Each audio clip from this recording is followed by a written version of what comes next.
riche a vin pour détruire le monde entier. Nous tout capable. Li pas comme moun rouge, li pas comme moun noir. Protéger tête nous, protéger ti moun grand moun yo.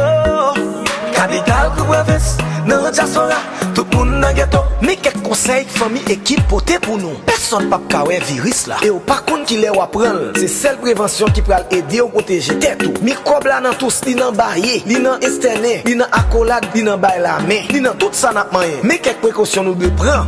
1. Éviter salutation trop collée. 2. Éviter moun tousser dans figure. 3. Pas toucher aucune partie dans figure si mais on peut laver parce que microbe là très sensible. 4. Les filmants et l'argent, manche porte laver bien avec savon ou bien avec liquide ou soit sanitizer ou bien n'importe bagaille qui fait avec bas alcool. Wap te kay nou, jete fatra yo ale. Si vous remarquez, wap tousse gris tête fait mal, cherchez joindre l'hôpital qui pi près là. Et puis pas menacer moun qui gen symptômes virus là. Pas humilier moun. Au contraire, si nous t'a remarqué, yon voisin nou t'a gen symptômes nan, relé nan numéro concerné yo balan pour mettre moun ça en quarantaine. Nous tous ces haïtiens, yon protéger l'autre. Protéger tête nous, protéger ti moun grand moun yo.